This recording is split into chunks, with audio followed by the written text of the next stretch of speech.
I'm Luke Radel. Coming up on News Live at 6, caught on camera. Syracuse Congressman Brandon Williams seen berating the man who many credit for getting him elected to Congress.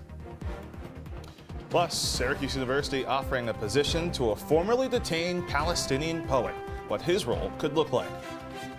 And driving into New York City might become a little bit more expensive. CitrusTV News Live at 6 starts right now.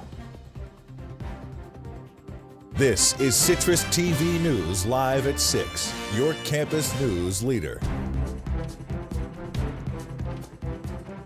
It's the heated exchange making headlines in our region and around the nation. Thanks for joining us at 6. I'm Chilekasi, Adele. And I'm Zach Richter. It's a story we broke late last night. More than 1 million people have seen this clip we're about to show you. Now, CitrusTV was first to obtain video of Syracuse Congressman Brandon Williams at a holiday party in Washington berating his former campaign manager.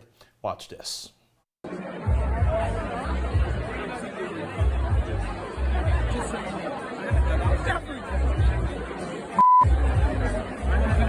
Every relationship, every single thing.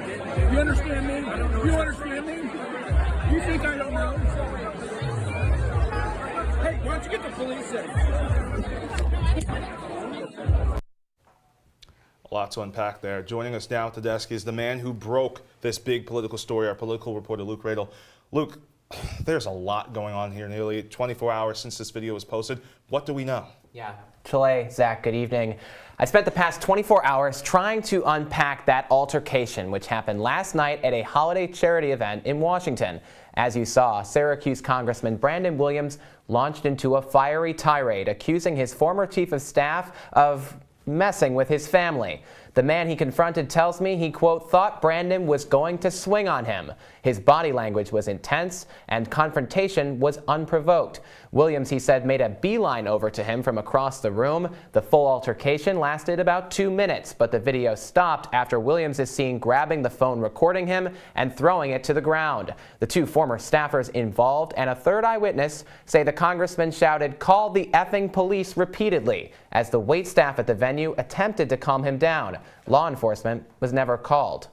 He also referred to his former boss as being, quote, a complete effing psychopath. Taylor Wyneth, a spokesperson for Congressman Williams, calls the former campaign manager, quote, a disgruntled staffer, but confirmed the authenticity of the video we just showed you and its contents. Wyneth continued, quote, as a former nuclear submarine officer known for his temperament and poise, he says the incident should be a lesson to all, quote, never go after this Navy nukes family. Wyneth wouldn't elaborate on what the specific comments they allege were made by the staffers towards the congressman's family, both of whom deny ever making any such comments.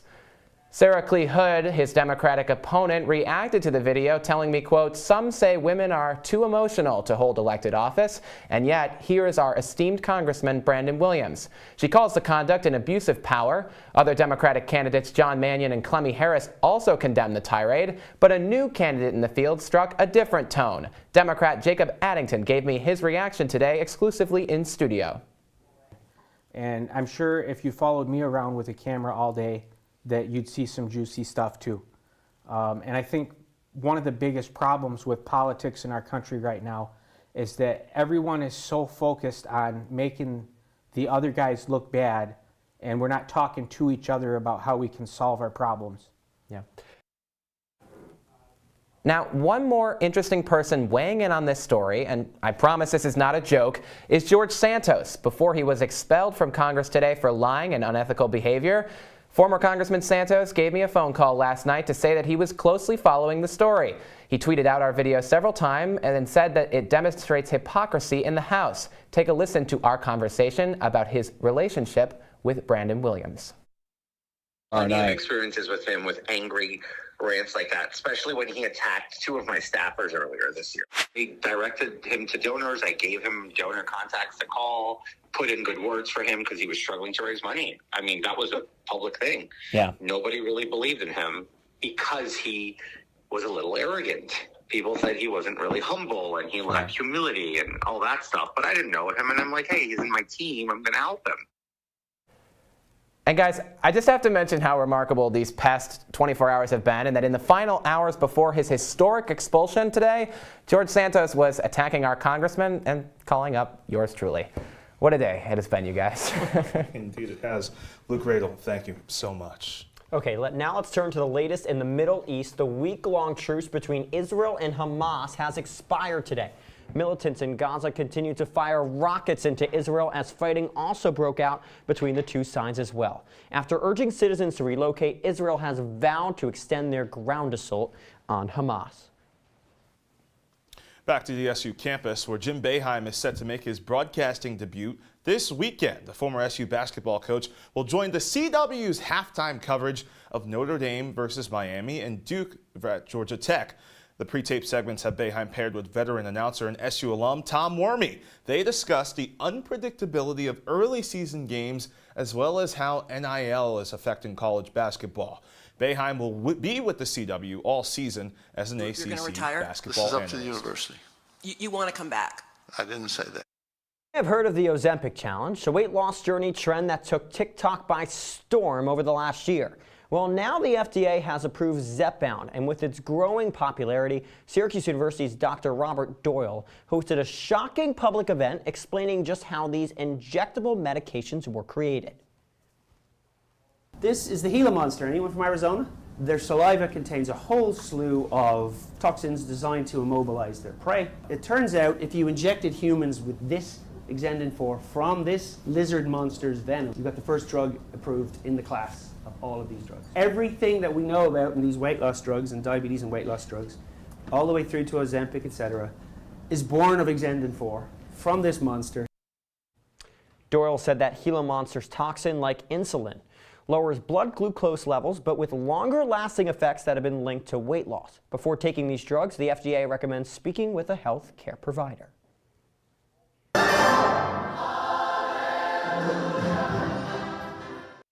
Well, it is the first day of December, getting you into the holiday spirit. The Hendricks Chapel Choir continuing its tradition of putting on holidays at Hendricks. Each year, they partner with the Setner School of Music, this year under the artistic direction of Jose Pepe Calvar.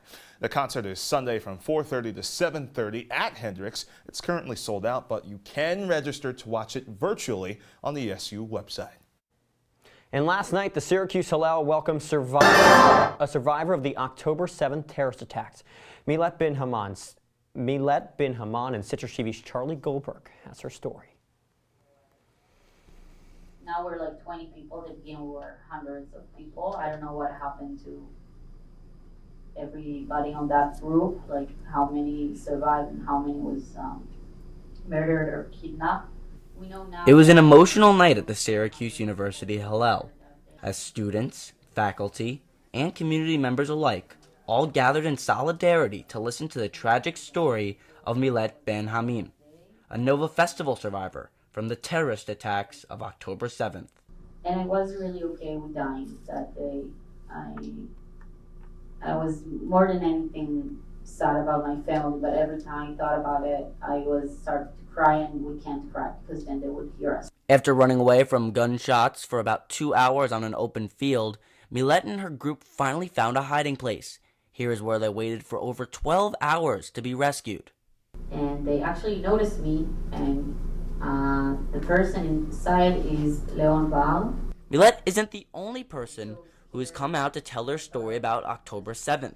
I'm a part of a project called Faces of October 7th. Our goal is to come and to share the stories that actually happened to us. As anti-Semitism continues to grow in the United States, it's extremely powerful to look at events like this with over 100+ members of the Syracuse University community all coming together to listen to Milet's story. And there is one sentence that goes with me ever since I'm young, but it's really, really relevant now.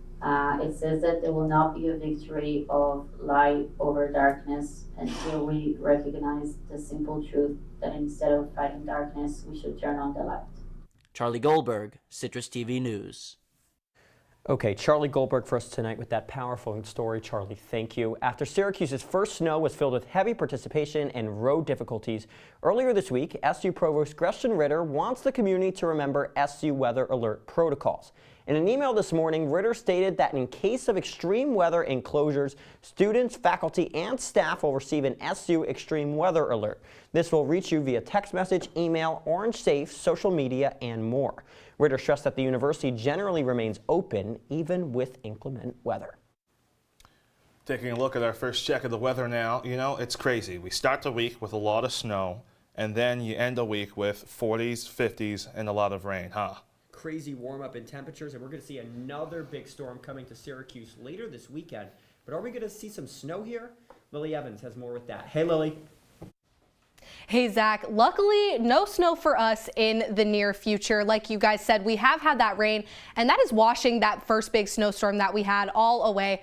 Honestly, I don't know about you, but I really like the snow more than the rain, but that's what we're dealing with right now. Outside right now, 43 degrees. It is raining out there. If you've been outside, I'm sure you've noticed 10-mile-per-hour winds, which isn't too bad. So, you know, if you're outside, out and about, it's not terrible, but it could be better. And taking a look around the region, it's pretty similar. Okay, this isn't loading. Well, around the region, pretty similar. 40s, some high 30s, but you know, still chilly, but not a whole lot of snow. Guys. Okay, Lily, thank you. We have new details now. If you're planning on driving into New York City, well, you might be needing to be paying in the future. New York officials releasing a congestion pricing plan yesterday. Details including that most drivers would have to pay $15 to enter Manhattan south of 60th Street during daytime hours, with higher charges for trucks. If the plan is approved by transportation officials early next year, New York City would be the first in the U.S. to put this type of program in place. Officials say the congestion pricing would reduce traffic and improve city air quality. Chile?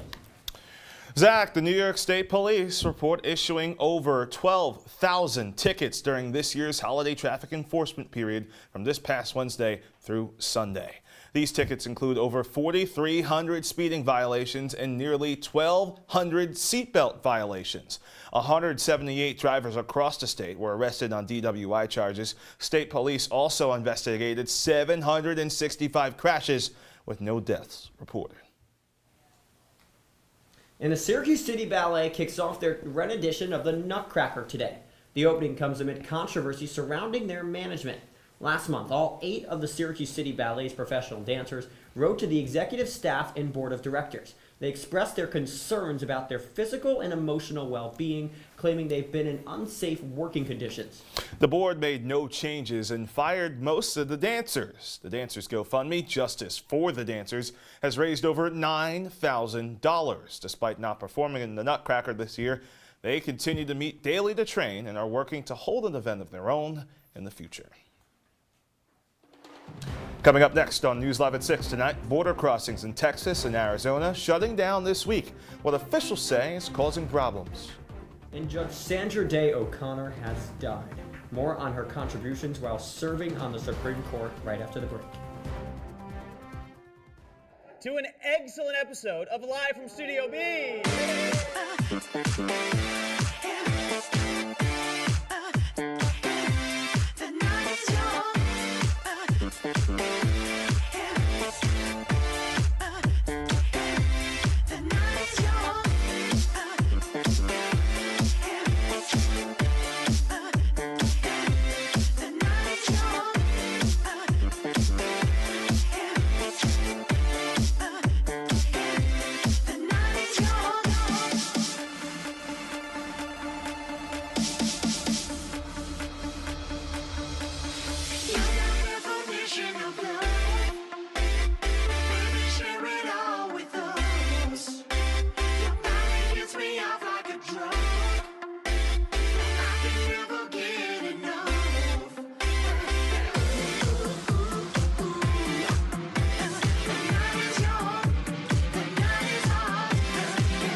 You're watching Citrus TV News live at 6 with Zach Richter,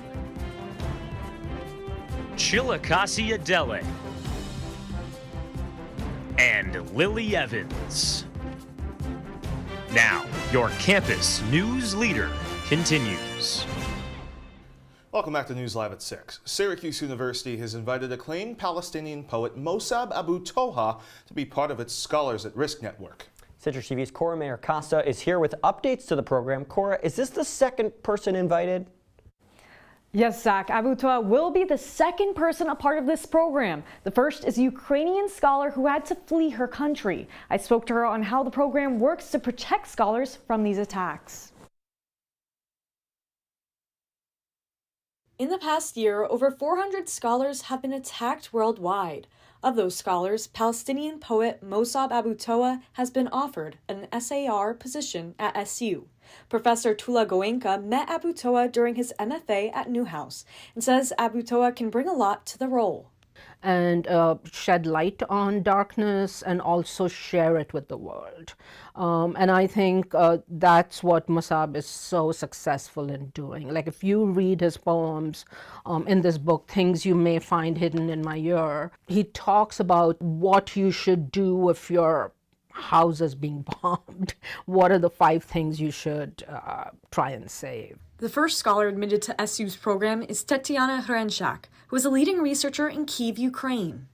But I'm still scientist and scholar, and I can communicate with students, teach students, so I keep my scholarly identity thanks to this program.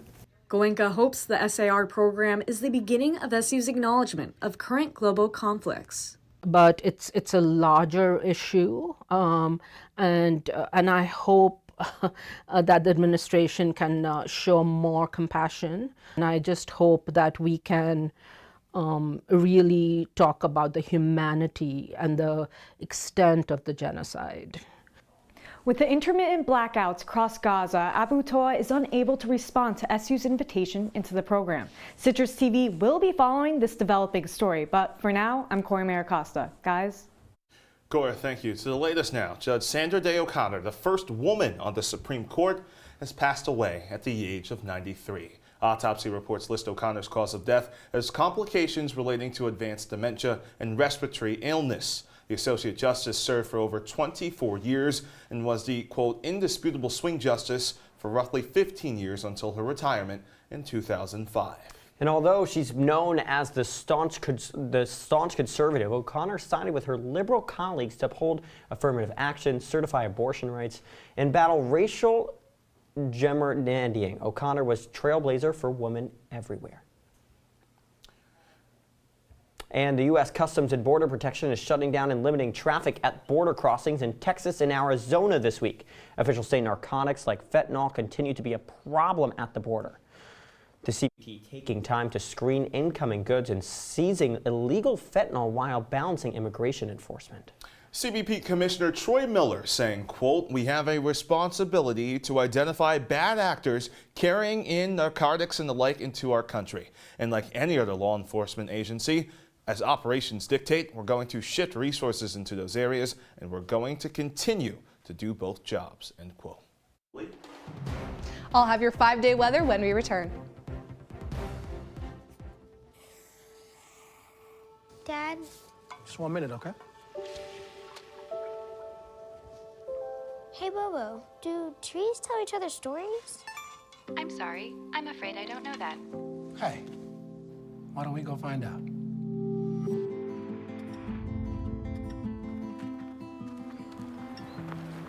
Listen. Do clouds take naps? I couldn't tell you.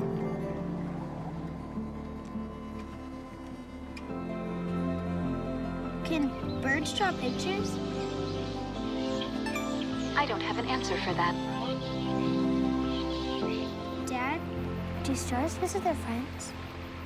Look!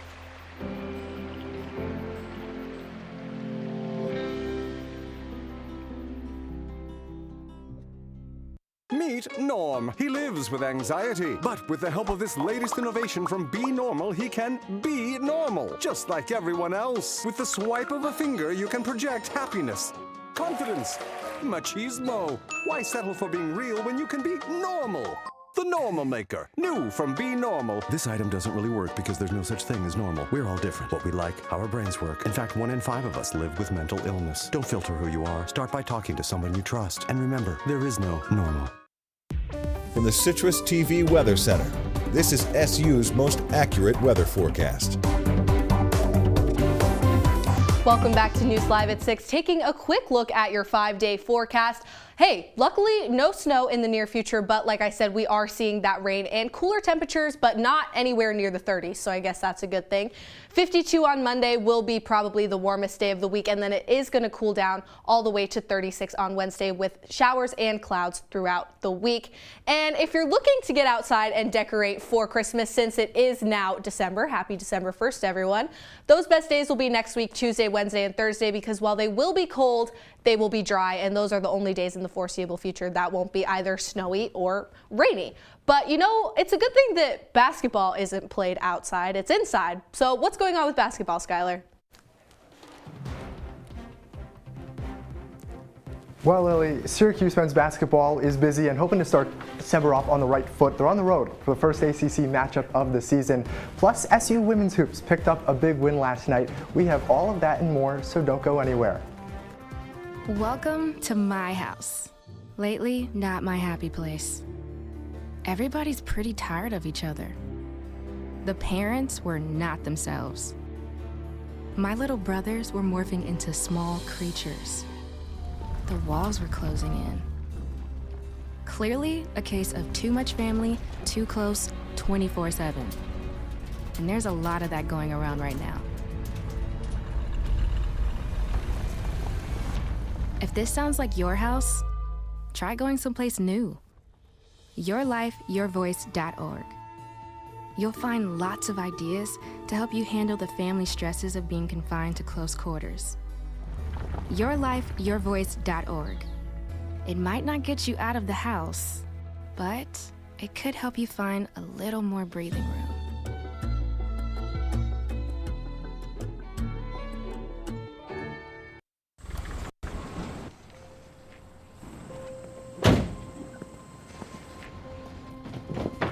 Dad, they took over my bedroom. Come on, come on.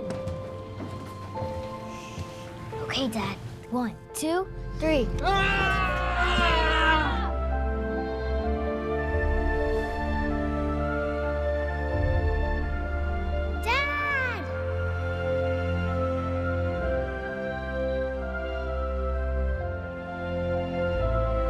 You saved me. Dad? Are you okay? I'm fine, dear.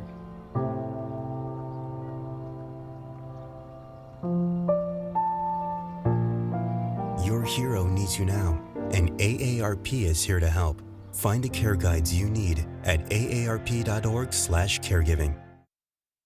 And now, your CitrusTV Sports Report. Syracuse men's basketball is on a 2-game win streak and looks to build off its 23-point victory over LSU. Welcome into sports. I'm Skylar Wilkes. The Cuse heads down to the Commonwealth for a showdown with Virginia tomorrow. Both teams enter the meeting riding high from impressive wins in the ACC-SEC Challenge. SU took down LSU 80-57 thanks to a career day from Judah Mintz. The sophomore scored 33 points, 13 of which came at the free throw line. On the other hand, UVA upset 14th-ranked Texas A&M by 12. Basically, it won't be an easy task for the Orange. The Cavaliers are second in the country in scoring defense. Plus, the Cuse has won just twice in 7 tries in Charlottesville. If Adrian Autry's squad comes out on top, it would snap a 5-game skid against the Hoos. Back up here in the Salt City, Syracuse women's basketball battled Alabama for the first time ever last night. Let's check out how this back-and-forth affair went down. We start under the 3-minute mark. Alabama down by 10, looking for something, looking for a jump start, and it's Aaliyah Nye who drills a corner 3. That sparked an 8-0 run for the Crimson Tide, brought the deficit all the way down 6-2. Syracuse trying to stop the bleeding. Georgia Woolley can't get the shot to go. Alyssa Latham, the star freshman, with the and one down low. She ended with a career-high 23 points and 12 rebounds. The Crimson Tide not done yet. Jessica Timmons hits the floater with under a minute to go, cuts the deficit to 6.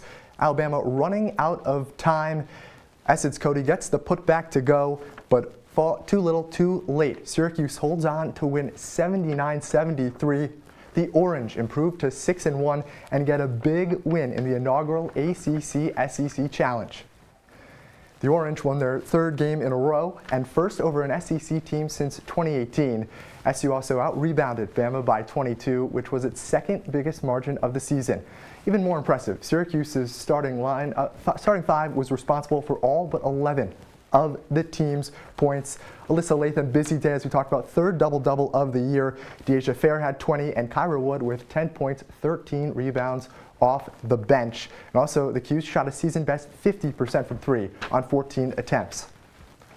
Over at Kennedy, SU women's ice hockey and RIT are scoreless in the first period.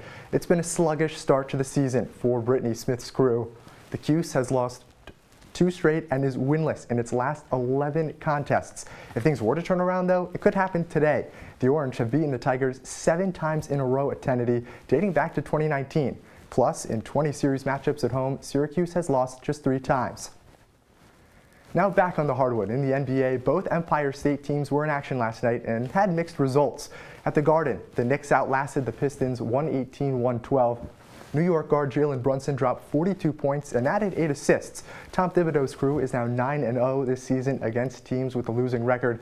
As you can see, Detroit dropped its 16th straight game and finished the month of November without a win.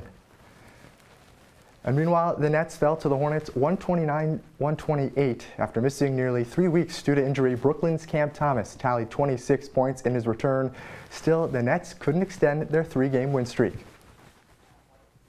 Okay, Skylar, thank you as always. When we come back, our Lily Evans will have one last look at your weather. Well, Thomas, you've got pre-diabetes. But with more exercise and a change in diet, it can be reversed. I've tried exercising. It just makes me hungry for bacon. I love bacon, too. And who really likes to exercise? Not me. Me neither. Nobody. So we're good? What? Oh, you still have pre-diabetes. Big time.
Welcome back to News Live at 6, taking one last look at your weather for tomorrow morning. When you wake up, it'll be 44 degrees and most likely raining, but don't worry, that rain will not stick around all day, and it will probably just be cloudy as the day goes along. So if you want to get out there and do some things, tomorrow will be the best day to do it. Zach, Chile, back to you.